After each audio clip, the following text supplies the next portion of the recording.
everybody. Today we're going to go over the introduction to ethics and the use of technology.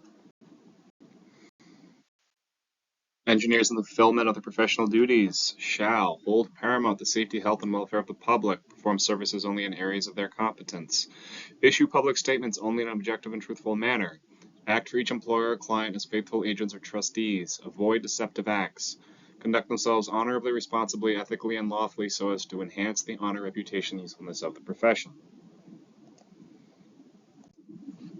All right, so I want to recap because class was kind of small last time.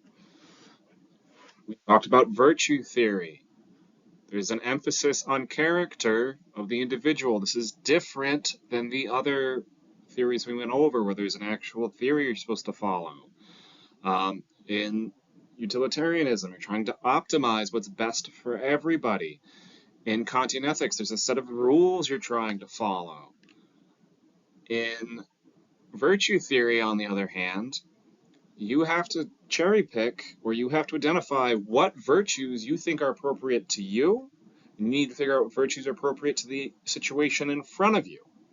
And then you have to figure out what a virtuous person who embodies that virtue would do in that situation.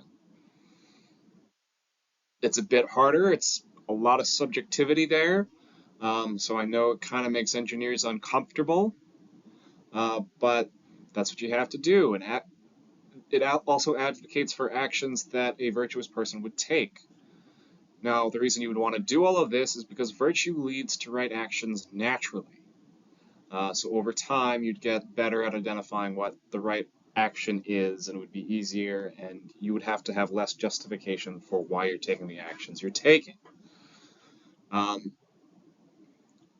Now, like I said, virtue theory is a bit subjective, so you have to identify for you what the best virtues are. When it comes to engineering and engineering discussions, these tend to be the more popular ones, but again, this is not an all-encompassing list, and I'm going to be pretty liberal with you if you want to advocate a different virtue based off of the scenarios we go over. You just need to do the due diligence to show that you've thought about it. There were some key concepts we went over. We talked about the golden mean. Golden mean is the middle ground between two extremes when you talk about a particular subject. There's usually an excess of some emotion, and there's usually some deficiency of that emotion, and those are considered vices. So for courage, if you had an excess of courage, you would be considered reckless. If you had a deficiency of courage, you would be a coward. For temperance, if you had an excess of temperance, you'd be a glutton. But if you had a deficiency of temperance, you would be abstinent. You want to be virtuous.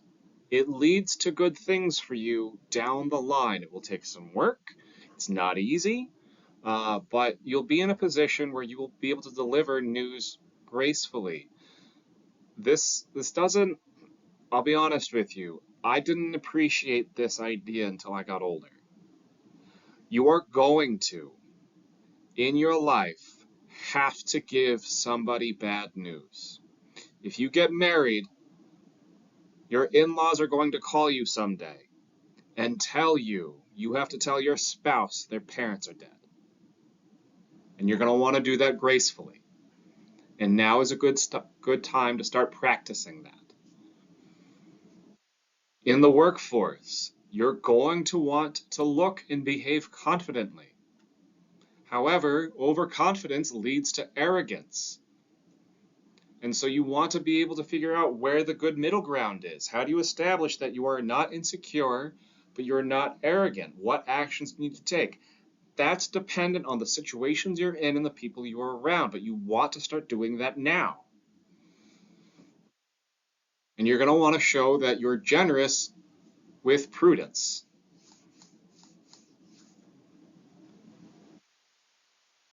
Being that this is still a class, and I do eventually need to grade you on your understanding of virtue theory, I do need you to remember there is a particular way I want you to respond to show me that you understand what you're talking about.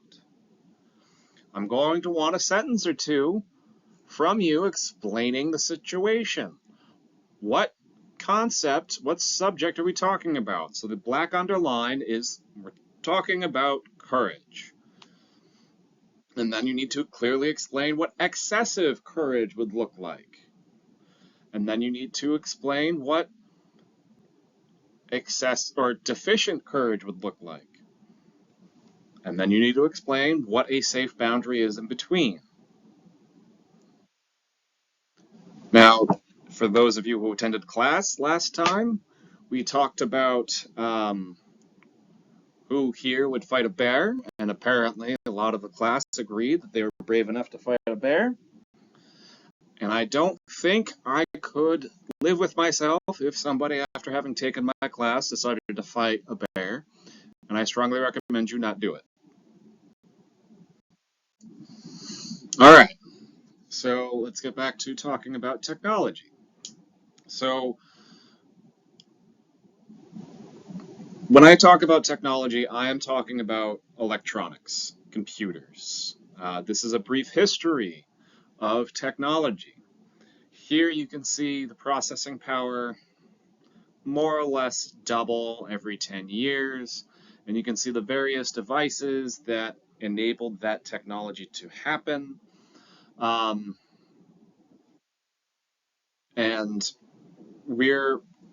if you told me last year, or, honestly, if you had told me in 2022 we'd have AI in 2023, I would not believe you.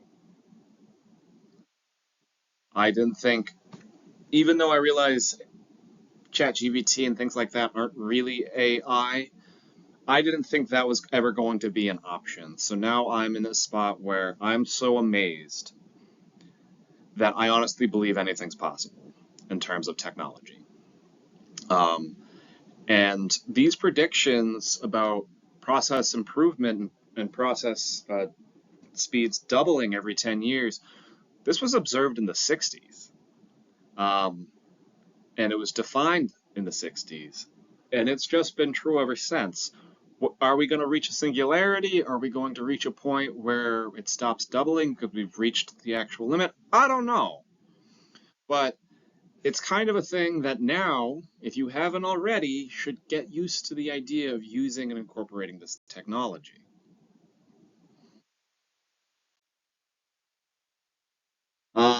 So I know the generation before mine, specifically my father's generation, was the one that transitioned from analog to digital.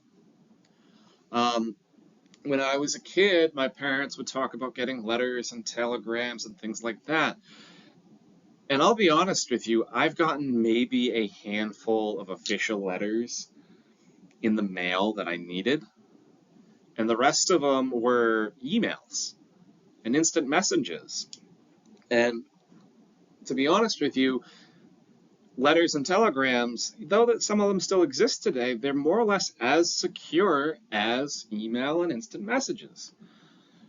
However, emails and instant messages take seconds to occur, whereas letters and telegrams, I paid for letters to go from my house to my neighbor's house, cost me a few dollars a letter, and it still took a day or two. And now, if you wanted to, for people who lived in Europe or people who are going to live in Europe, you can talk to anybody as long as you have an internet connection. Even people in the space stations, technology is allowing you to do that. And maybe I'm dating myself by saying how amazed I am by this, but this is a big deal.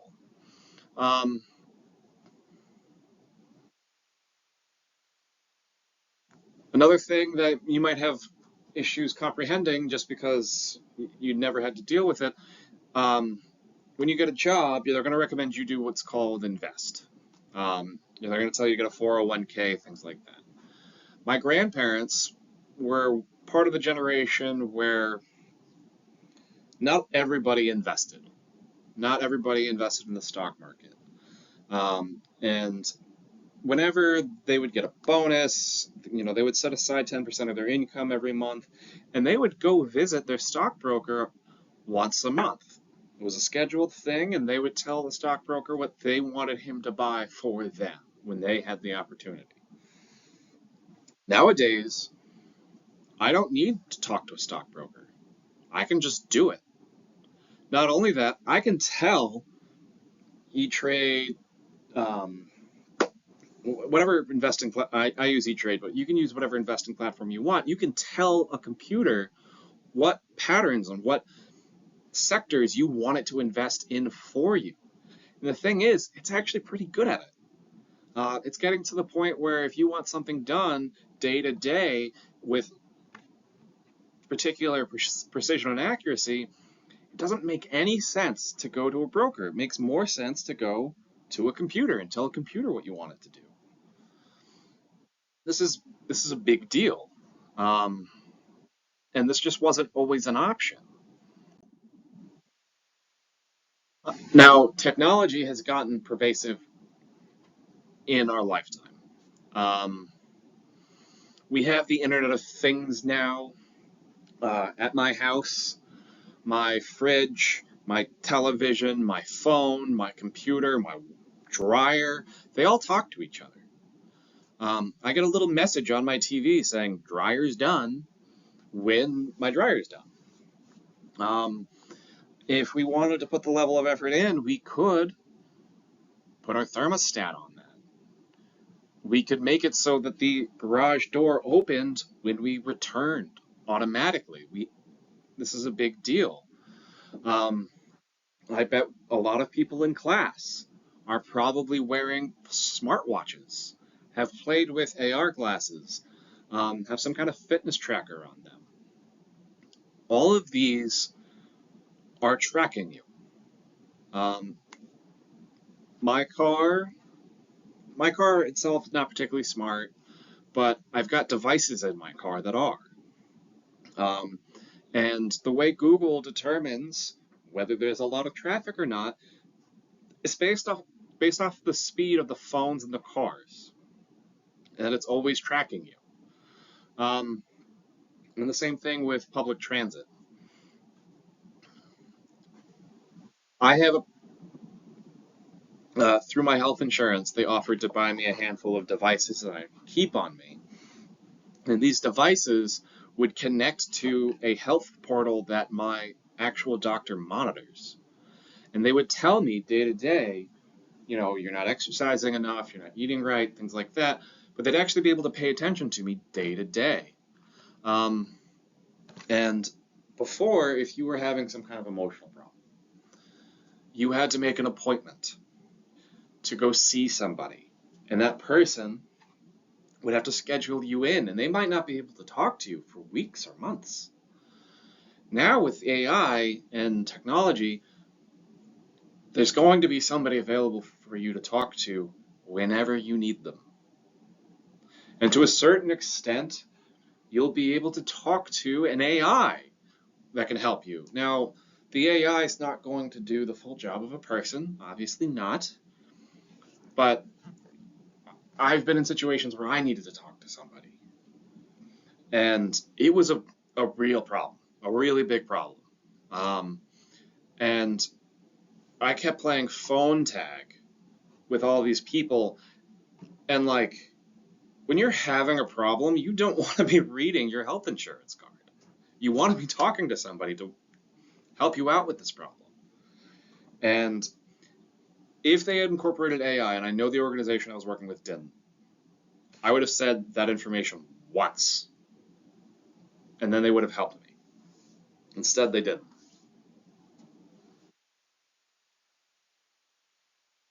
And this is affecting everybody. This isn't just a US specific thing. This is everybody. And it's good. You know, there are whole call centers in India that are meant to help people in New England. and they're effective.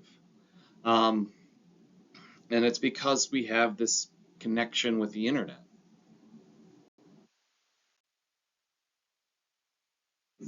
Now, there's a ton of benefits to the point that from a utilitarian standpoint, you cannot justify getting rid of it. There are drawbacks. There's a lot of Kantian issues here. Your private data, stuff that makes you human, can be taken from you. And to be honest, the people who are taking it from you wouldn't want their own data being taken from them.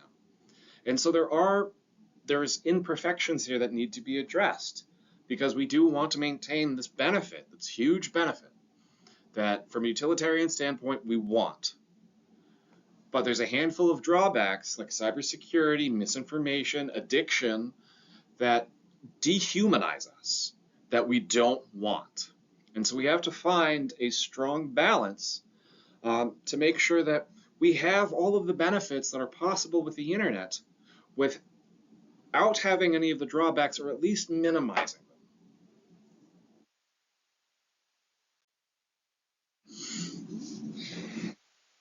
Now, I realize I am talking mostly to mechanical engineers and industrial engineers, and one technology person who's like, this is me. But engineers in general, computer scientists, just the good STEM people, you're the ones that are the backbone of technology progress. And you're the ones that actually influence how it gets used. Look, there's going to be lawyers and politicians everywhere saying, this is good, this is bad, we should get rid of it, we shouldn't. But they're just throwing stuff at the wall, seeing what actually sticks. You have to work with them, and you have to tell them what the benefits are, why we should be hanging on to some of this stuff, and what the risks really are, and how to address those risks. And if you don't, they really are just going to start throwing stuff at the wall, seeing what sticks, what eventually will work. And you want to work with them so they stop doing that. And so we can get this fixed now. And if it's clear we are getting ahead of it, down the line, when new stuff comes along, we'll be able to implement it easier. But if we take a back seat to this and say, no, let's just see how things go, they're going to come down. They're going to clamp down on us and make the use of this stuff really hard.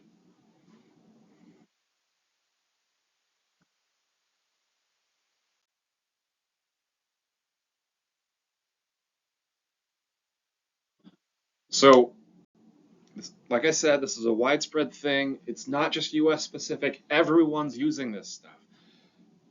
Europe's using this stuff. India's using this stuff. China's using this stuff. Everyone's using it. And so any change, even small, will affect billions of people tomorrow. And having said that, every innovation has the potential to be good, and we want it to be good, but it also has the potential to be misused and have a negative impact. So we need to make sure there's some accountability here. Engineers must think about, all right, if I release this to the public, how are they going to use it? Not how do you want them to use it, how are they really going to use it? And if they use it correctly, what are the benefits? And if they use it the way they're actually going to use it, are they going to misuse it? Are they going to make things hard for me? And so you want to ethically design the products. You want to incorporate ethics into the design itself to ensure that it's easy to use things right and it's hard to misuse them. So, and I know I've said this before, but we talk about AI all of the time. It's this big new thing. Everybody loves it. Kind of. There's a lot of people who hate it. It's not going away. A lot of people like to make it like wave their hands and do some magic, but it's not going away. This is like SolidWorks and AutoCAD. There were a lot of people who said it was a fad and it's going to go away. It's not. It's here. It's going to be used more widely. We just haven't defined how and what's fair.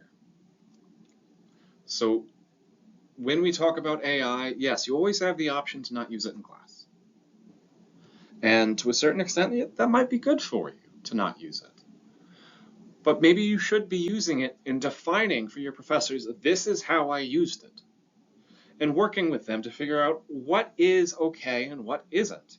Because a lot of the times, especially in engineering classes, they don't really care about how well you write.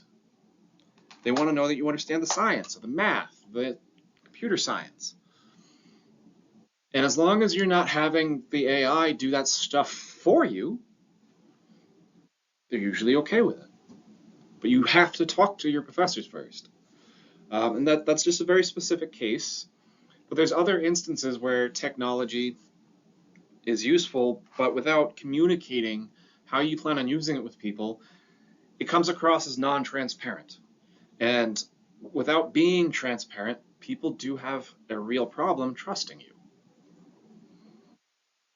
So this is for if we're doing in class. If you're watching this video, obviously you're not in class. As we go through this particular case, I would like it if for every section, so there's five sections: data acquisition, accuracy, peer review, implications, broader impact. I want you to generate 2 or 3 talking points about the case. Now, if we're in class, I'd have you come to the board and document your talking points. Obviously, you can't do that here. But what I would like you to do is send me an email with 2 or 3 of the talking points. Now, obviously, since this is the virtue theory section, I would like you to tell me whether you think the actors in these stories are being virtuous or not. And if they are, how are they exhibiting that virtue? If they're not, what are they doing instead? And then I want you to tell me what they would have to do, how they'd have to change their behavior to be virtuous. All right. Background information. We're not really talking about the case yet, but I do need to provide this to give you some insight as to what we're talking about. All right, so we're going to talk about medical imaging and AI. So in the 70s was the first instance somebody proposed the use of computers to aid in X-ray analysis. Basically, the idea was the computer would come up with a percentage of likelihood that somebody had a broken bone. Whether it worked or not, I honestly can't tell you. I'm not super familiar with the actual code and the results, but generally speaking, the doctors found it to be unreliable. This is really common when you're talking about statistics, especially in the STEM field. Even though it might have been correct 10% of the time and might have only promised that, at that point, you still need to check the ones that are wrong, and at that point, you're not really saving any time. Moving down the line throughout history, in the 90s, the FDA approved computer detection. So basically, the software and the processes got better. However, it still wasn't widely used. People would still think of what happened in the 70s and how that worked when they would think about this new product, because it had a reputation. It wasn't a good reputation. And so it wasn't really widely used because it was inconsistent. And then the 2010s came along, and this is when deep machine learning was introduced. And it started having some niche applications where the computer was genuinely better than a human. In the 2020s, we now have AI that is capable of processing MRI data almost instantly, and the AI is regularly capable of IDing diagnoses better than humans. Now, my understanding of how this works is they took billions and billions of images, and the images would have a note attached to it. And the note would either say normal, or the note would say this kind of cancer, or concussion, or some other important detail. And based off of these images and the metadata associated with the image, the computer was able to identify what images looked like cancer, what images looked like concussions, what images looked like aneurysms, strokes, stuff like that. And now it's better than us at identifying medical problems.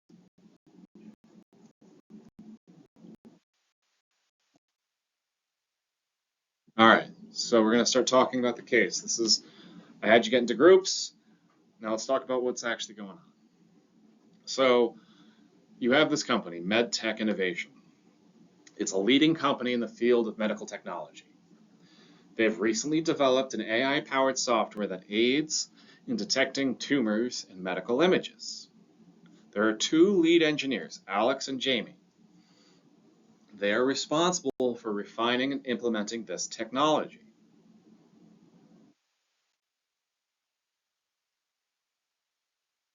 Jamie, a junior engineer, was thrilled to collaborate with MD Anderson Cancer Center. He was provided with a data set predominantly composed of late-stage cancer patient images. Using this data and building upon pre-existing AI models, Jamie trained a new model to distinguish between malignant and benign tumors. The results were promising, with the model achieving a 99.5% accuracy rate on its prediction. Alex, despite having more experience than Jamie, seemed to move at a snail's pace. Jamie collaborated with a local hospital receiving a diverse data set that included images from various stages of cancer. Instead of jumping straight into training the AI model, Alex spent a considerable amount of time understanding the data, its sources, and its potential biases. So at this point, I want you to give me the talking points. If you're at home, write them down, send me an email. Feel free to wait until the end of the lesson to send me the email if you want. But just think about what's going on here. Is there something you would say to Jamie to improve what he's doing? Is there something you'd say to Alex about what she's doing, or vice versa?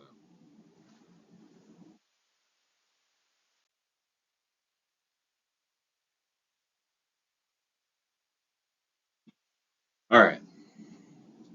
Jamie is enthusiastic about his high accuracy.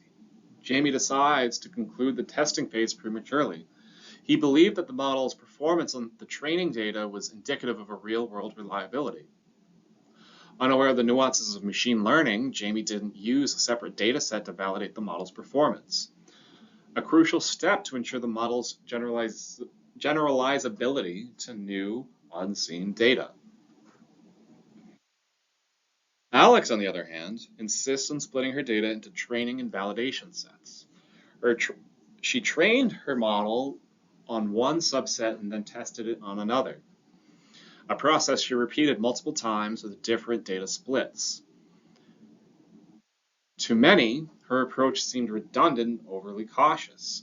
Her model's accuracy fluctuated between 95% to 98%, never reaching the impressive 99.5% that Jamie achieved.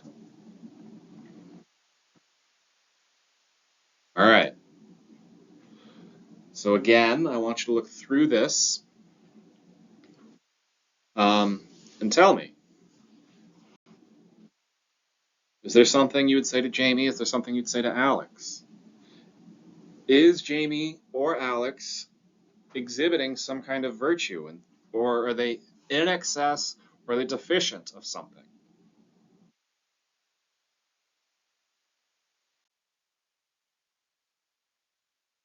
Jamie, eager to share his success,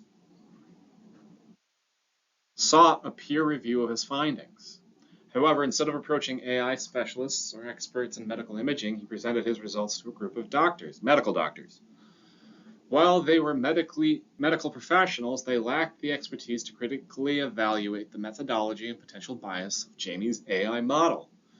Trusting their feedback, Jamie proceeded to publish his findings in a national medical journal with the hospital's endorsement. Alex, before even thinking of publishing, sought feedback from a multidisciplinary team including AI specialists, radiologists, and oncologists. The process was lengthy with numerous iterations based on the feedback she received. When she finally felt confident in her model's robustness, she approached the medical journals for publication. All right, again, what would you say to Jamie? What would you say to Alex? Is there some virtue here that you can identify that, or are they being invirtuous somehow? All right, so again, this is if we were in class, this is where I talk to people.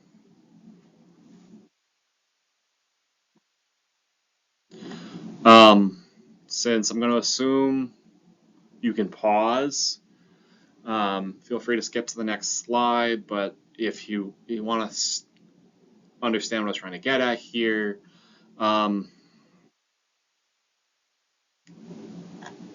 I want you to think about what are the potential implications of using non-diverse data sets in medical AI research. So there's an issue with an AI. You don't need to know this to, understand ethics, but when you're doing a lot of statistics, you kind of want a diverse data set. And a lot of AI is based off of statistics. And so narrowing down your data set to terminally ill patients, which is effectively what Jamie did, his results are only good for terminally ill patients, whereas Alex had a diverse data set. And so it would be useful for everybody. And the thing is, if you're terminally ill, it doesn't really make, like, having a better MRI isn't really going to help you out very much. You want the MRI to be good for people who don't know there's something wrong with them.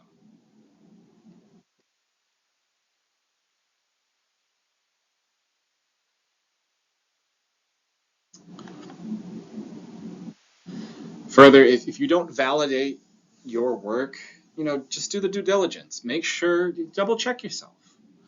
If you can't do that yourself in an engineering scenario, if your boss knows you don't do it, it's going to be really hard to get promoted. It's going to be really hard to get ahead. So you need to actively do that yourself now. Um, so the next thing I would ask you is, do you think Jamie's model is better? So in Excel, you can tell the computer, and you can do this in MATLAB too, um, to curve fit for you. And the thing is, you can get like a sixth power polynomial, and you can get nearly a perfect fit sometimes. That polynomial is nonsense. You shouldn't be going to the sixth order polynomial unless you know the thing you're talking about is a sixth order equation, right? And that's effectively what Jamie did. Maybe within that band of data, which isn't very diverse, it's good. But once you leave that data set, which is where it's useful, it's useless, right? Whereas what Alex did is she tried to fit it to all of the data available, and she was making sure that her assumptions and her processes applied to everything.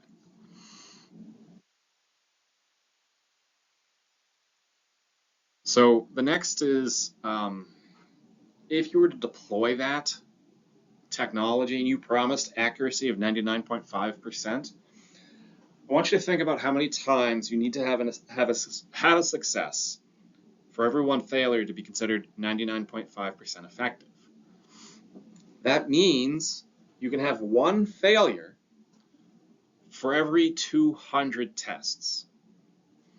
That means one person is going to get a false negative when they should have, and that person will most likely die. So this is going to have two things I want you to think about. The first is A doctor is going to really quickly identify that you don't really have 99.5% effectiveness if he gets 2 failures. The next is, in the medical world, you need to know that the numbers you provide are going to be right are going to be right 99,999,999 times for every 10 million times you try.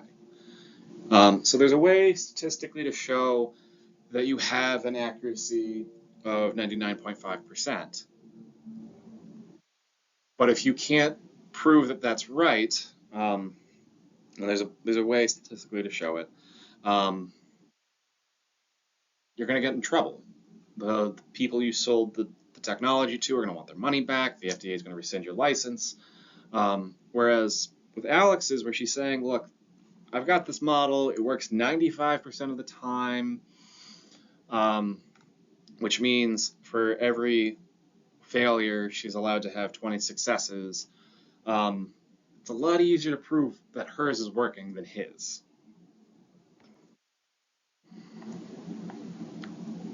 Being that, so for the feedback, again, you want diverse feedback, especially when you're doing product development.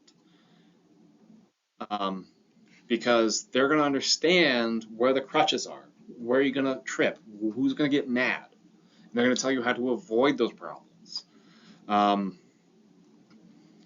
Further, being that this model was very statistics-based, AI-based, cancer-based, the doctors you want looking at it need to be specialists in statistics, modeling, oncology, which is what Alex did. Whereas Jamie only went with the medical doctors. They don't know what they're looking at. Yeah, they're subject matter experts on being medical doctors, but that's all their expertise is in. And they really weren't the ones who should have been reviewing that.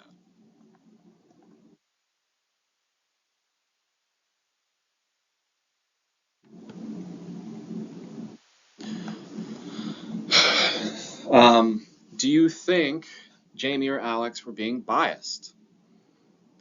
Now, I know we talked about Therac a while back, and there's this idea that you can't see your own mistakes because you're so biased towards yourself.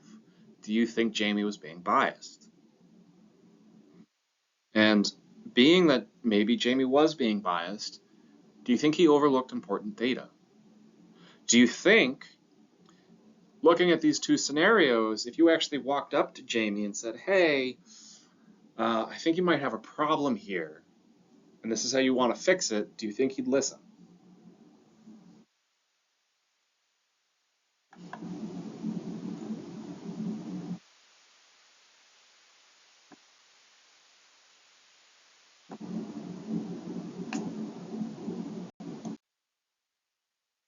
All right, so conclusion and recap. We talked about the role of ethics in R&D.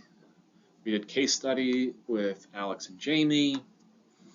We talked about data integrity, validation, peer review, broader impacts. So the bumper sticker here is ethics is not just an afterthought in engineering and research. It's an integral part of the process that ensures technology benefits humanity without causing harm. Another thing I was trying to highlight with this example was Jamie put a lot of effort and a lot of reliance in the technology itself. And look, AI, machine learning, all super valuable. Strongly recommend you all learn about it. It's definitely going to do great things for us in the future. However, over-reliance on technology, every time a new technology comes along, has caused problems. I'm sure you've all heard the story about the lady who put her car on cruise control and then fell asleep.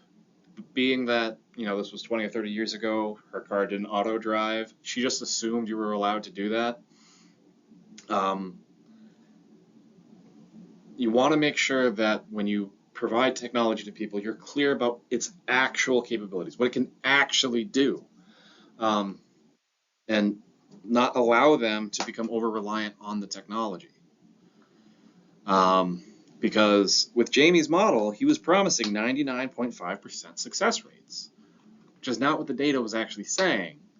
But at that point, if a doctor honestly sold on the this is right 99.5% of the time, how many times would he tell somebody that they're healthy and ignore whatever cancer they have when he should have said, we need to address this now? And how many people would die because of that?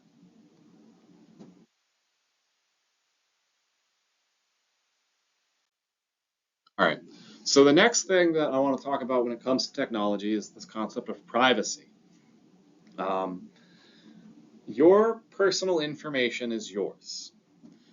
Somebody coming and taking that privacy away from you is a form of dehumanization.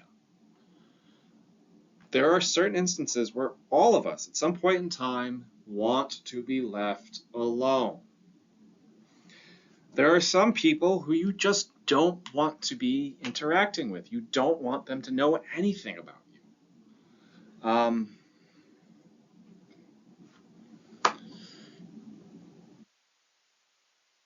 And so you need to keep your privacy protected. This is, I don't know, I forget whether in Kantian ethics they explicitly state privacy, but this is a form of autonomy. Once your privacy is taken from you, to a certain extent, you lose your autonomy. People behave irrationally. And when it comes to private information, they're particularly irrational.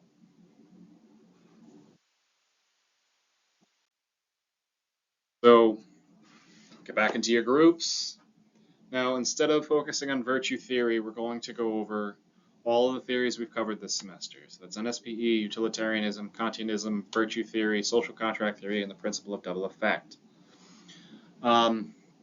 If you know the group you're in more or less all has the same opinion, maybe diversify. Look at this chart right here that I provided, and try to identify where you think you belong on this chart.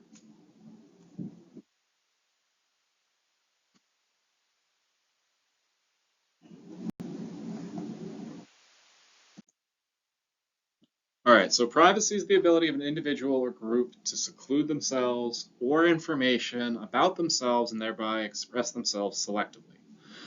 The word privacy is derived from the Latin word privatus, which means set apart from what is public, personal, and belonging to oneself and not to the state.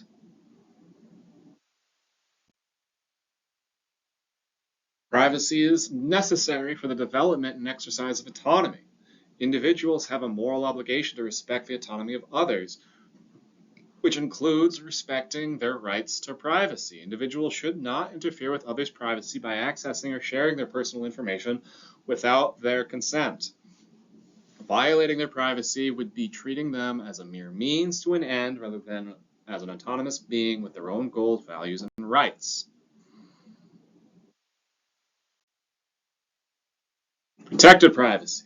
Most countries have some variant of the Fourth Amendment, which states the right of the people to be secure in their persons, houses, papers, and effects against reasonable searches and seizures shall not be violated, and no warrants shall issue but upon probable cause supported by oath or affirmation, and particularly describing the place to be searched and the persons or things to be seized. In other words, it means that you have a right to privacy and protects you from unreasonable search and seizure. In the event the state thinks you've done something heinous, they may get a warrant, but that information must be kept private.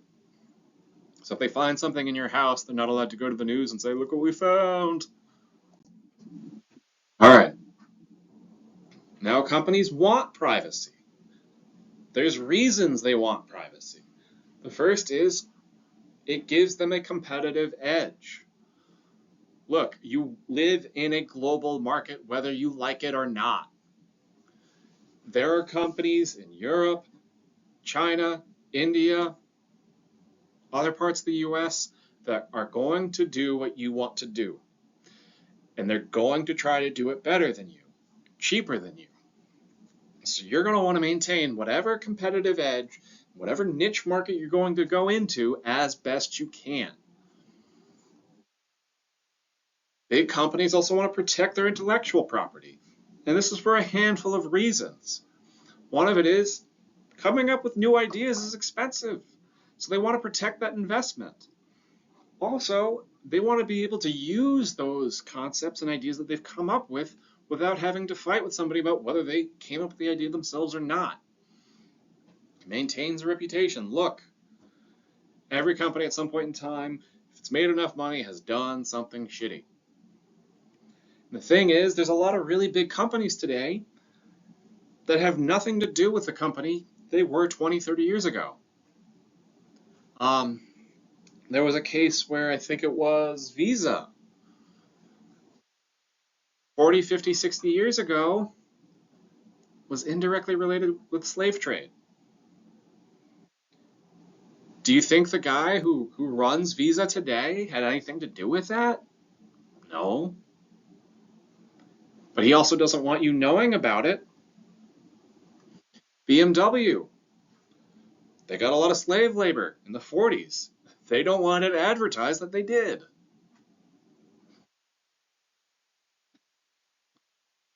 They want to protect their customer base.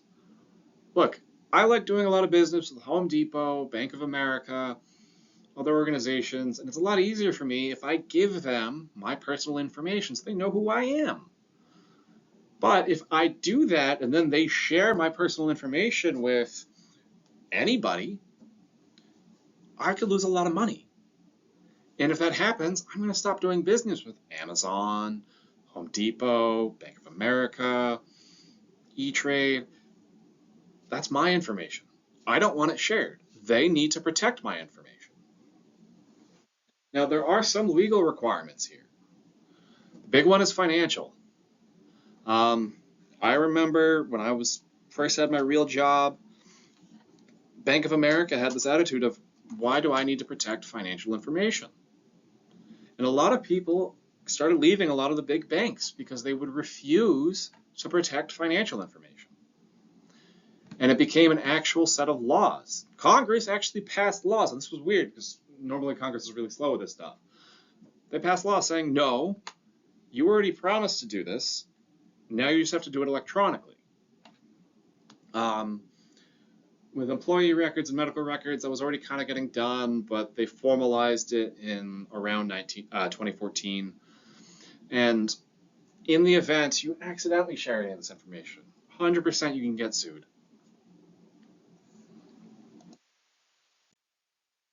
All right, these are common threats. These are reasons to get scared about privacy and technology. There's data breaches. Look, anything is hackable. A lot of these security systems that we have only work to slow down the hacker. They don't actually stop the hacker. The other threat is surveillance. Let's be honest here. All of our phones are recording us right now. I don't know, but I'm sure somebody could be visually recording me right now. All of your phones are announcing to Google or Apple where you are right now. I don't know if it's such a big deal as it used to be, but people hitting reply all on Facebook was a big problem for a period of time. There were a lot of people whose phones would automatically upload whatever photo they just took. And it tended to not be things you'd want to share with your grandma. And this happened a lot.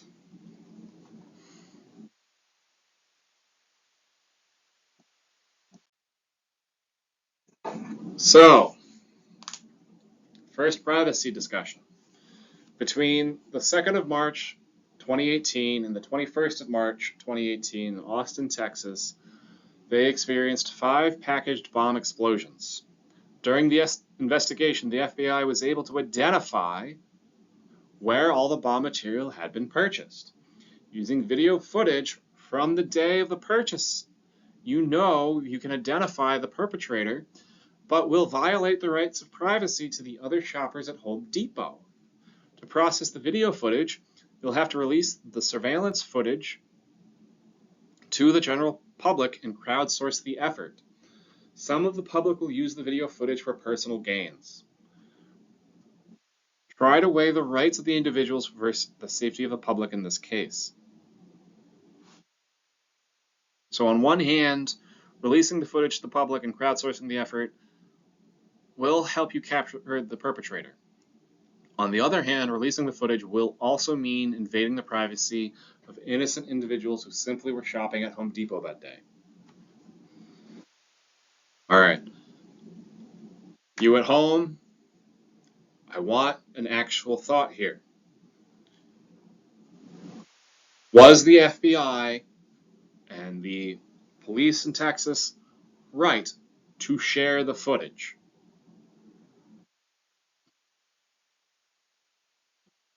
I want you to tell me what you would have done and what virtue you'd be exhibiting by doing that. Further, if you don't think you'd be virtuous when doing it, but you know you would or you wouldn't, I want you to cite, either from utilitarianism or Kantianism, why you would do it.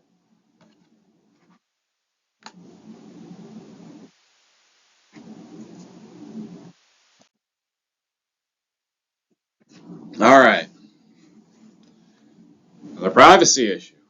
Using AI and big data, your company can predict whether someone has HIV and is aware of it based on information obtained from the social media account and their phone's location.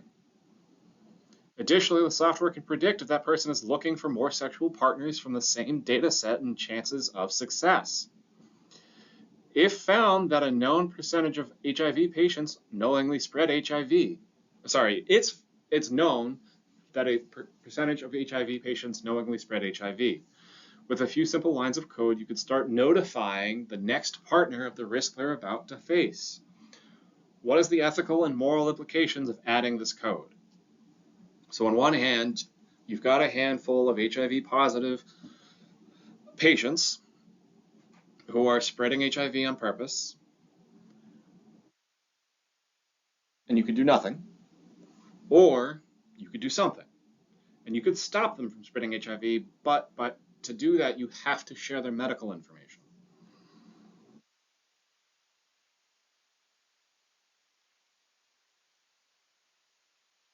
Now I want your answer. I want you to think about whether you're a Kantian person, whether you're utilitarian, or you prescribe to virtue ethics or social contract theory. What would you actually do? Tell me what you'd do. Do you narc? Do you tell people that this guy's got HIV and they should be aware of the risk? Or do you let them keep spreading it?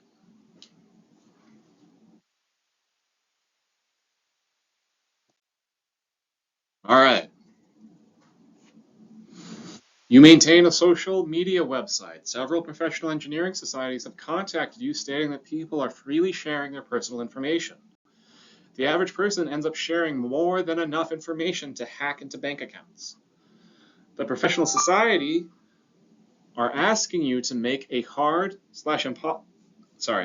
professional societies are asking you to make it hard or impossible to share this information. Doing this would cause usership to come down, so you'd lose money. Per social contract theory, are you doing anything unethical by making the recommended update? Additionally, you have the skill to write a program that uses the provided information to hack into people's accounts. You know that writing this program and showing the user the risk that they pose to themselves will cause them to take down the information as needed. Is it ethical to hack into someone's account to show them that they're hackable? So that is to say, you'd hack in, you transfer money from one of their accounts to one of their other accounts and then back, and then you'd show them what you did. basically saying, hey, based on the information you provided me, I was able to hack in. Maybe you should take this info down.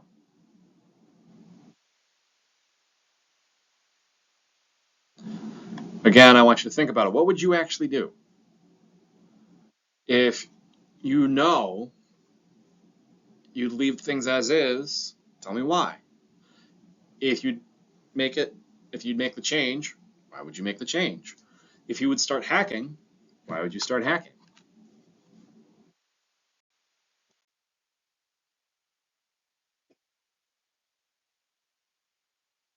All right. It's been found that many mass shootings, Sandy Hook, Uvalde, Orlando, Las Vegas, the perpetrator is committing a form of suicide. Their intent is to kill themselves before being taken or killed during the confrontation. After the fact, it's difficult for investigators to identify the cause and motivation of the kills, therefore making it difficult to prevent in the future. After one such event, an electronic device made by your company is found at the perpetrator's house.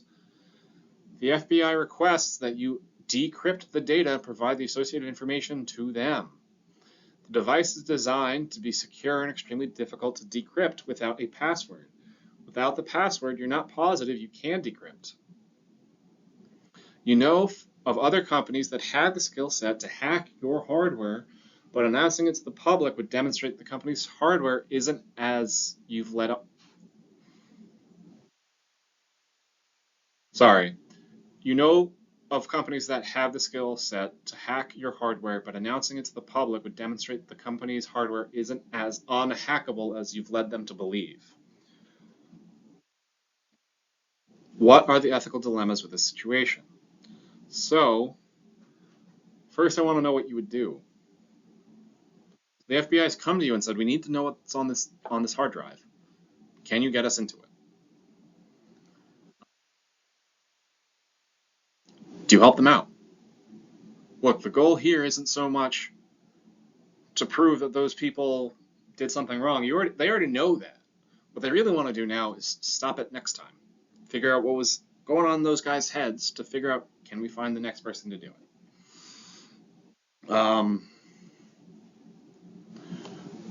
Do you help them hack in, or do you say, hey, no, this is their private data. Without their permission, you don't have the right to have it.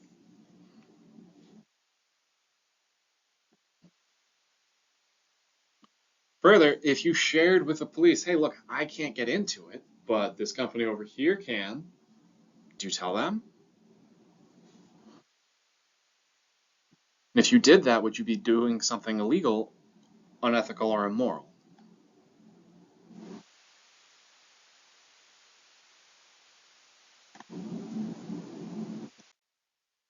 All right. Bitcoin, everybody's favorite currency.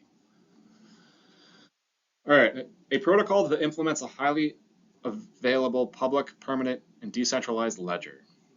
In order to add to the ledger, a user must prove they control an entry in the ledger.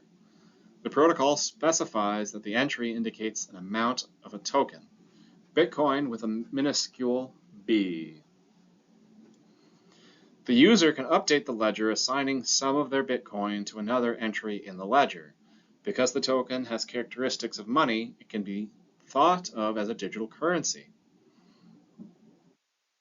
Part of the inherent value is related to the pseudo-anonymity that users believe exists while using Bitcoin. Additionally, both the FBI and CIA have linked Bitcoin use to terrorism, human trafficking, and organized crime. By purchasing and using Bitcoin, you're indirectly increasing its value and giving more money to criminals. From an ethical standpoint, are you personally responsible for any anguish experienced by the above slaves? Do companies have any ethical grounding to refuse to accept or use cryptocurrency?